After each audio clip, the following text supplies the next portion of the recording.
Ayan, mga kabunyog, mga kababayan, minsan pa pinakita ni Senador Tito Soto na hindi siya nagbibiro. Seryoso siya doon sa kanyang suggestion na dapat magsailalim sa mandatory drug testing ang mga senador, ang mga empleyado ng Senado. Lalo na dahil doon sa kontrobersya na kina-involvan nga ng isang staff ni Ruben Padilla na si Nadia Montenegro. Sabi ni Tito Soto, sirang-sira na ang Senado. Kaya kailangan maibalik yung integridad, yung moral ng mga senador at ng mga staff ng Senado. Kaya dapat gawin na ito. Matindi, ano? Hindi pala nagbibiro si Tito Soto. May sulat na siya kay Senate President Chis Escudero na gawin na ito. Paano yan? Paano pag nag-positive si Ruben Padilla at si Nadia Montenegro sa drug testing na ito? Patay. Yan nga ang pag-usapan natin, mga kabunyog, mga kababayan. Ngayon po, ngayong araw mismo, August 17, dated August 17 ang sulat ni Tito Soto, naka-address sa Senate President kay Chis Escudero. Doon, hinihiling niya kay Chis Escudero na bilang pinuno ng Senado na magsagawa ng mandatory, required na random drug testing para sa mga empleyado, pati senador. Actually, nung una, parang iniisip, mga empleyado lang. Hindi, pati daw sa mga senador, dapat kasama. Oo nga naman. Bakit naman mga empleyado? Dapat mga senador. Nung una, parang akala mo lang PR lang, propaganda lang ni Tito Soto, parang umiipa lang. Dahil mainit nga yung issue ni Nadia Montenegro at ni Robin Hood Padilla. Parang umiipa lang, sumasakay sa issue. Pero hindi. Seryoso talaga pala si Tito Soto. Sumulat na siya ng formal, permado niya, gamit yung letterhead ng kanyang opisina, Office of the Senate Minority Floor Leader.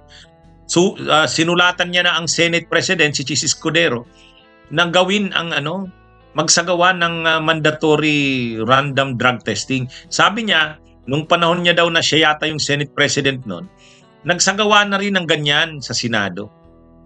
Nagsagawa na rin ng ganyan. So, hindi naman mahirap na gawin ito. Nagawa na nga dati. Kaya lang, anong gagawin ni Chis Escudero?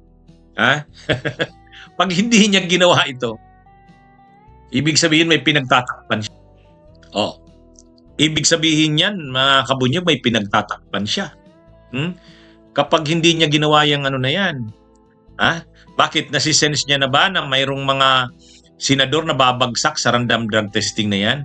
Baka malagay sila sa alanganin.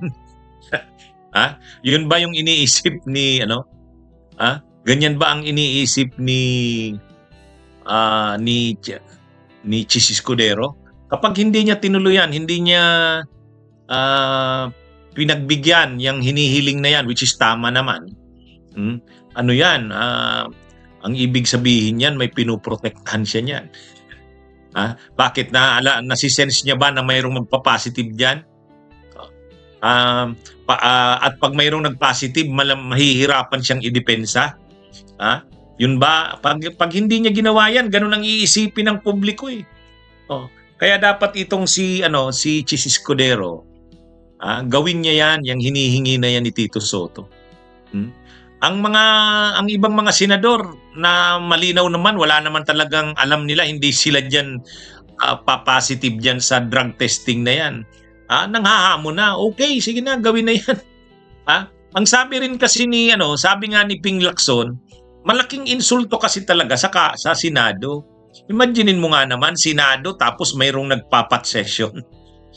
may mga biro nga eh. Hindi na lang session sa plenary ang nangyari or session sa floor. Mayroon palang joint session.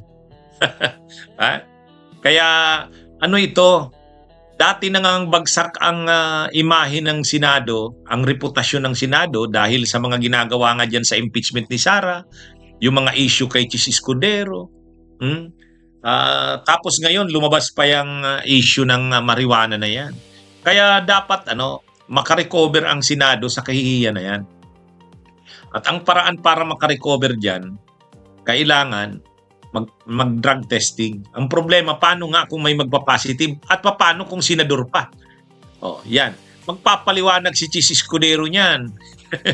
Mahihirapan nga naman siyang i-depensa yan. Pero pag hindi niya naman ginawa to, may sira din ang Senado. Bakit nyo hindi ginagawa yung suggestion ni Tito Soto? Ito yung tinatawag na dumb if you do, dumb if you don't. Pero wala. Alam naman natin na kung sinong pinuprotektahan dyan ni Chis Escudero. Kilala niya yan. Anyway, ambagan natin mga kabunyog, mga kababayan, anong mangyayari dito sa dito sa kahilingan na ito ni Tito Soto. Ito namang si Harry Roque, sumasawsaw pa sa issue. Sabi ni Harry Roque, yung ginagawa daw na yan, pinapalaki daw yung issue ni Nadia Montenegro, demolition job daw yan kay Robin Hood Padilla dahil malakas daw itong pambato na pwedeng mag-vice president kay Sara. Kaya ngayon pa lang daw sinisiraan na si Robin Hood Padilla. Sus, ito talagang mga DDS na to. Wala nang nakita, demolition job. Anong demolition job? Si Padilla, si Padilla ang sumisira ng sarili niya. At yung staff niya, si Nadia Montenegro, kung totoo man yung aligasyon dito, sila yung sumisira kay Padilla. Hindi dinidemoli si Padilla. Bunyog, bunyog, halikan na kasama ka. Bunyog, kapag buklod ay may pag-asa. Luzon, Visayas, Mindanao, isa ang pananaw. Sa bagong Pilipinas ang bunyog isisigaw. Bunyog, bunyog.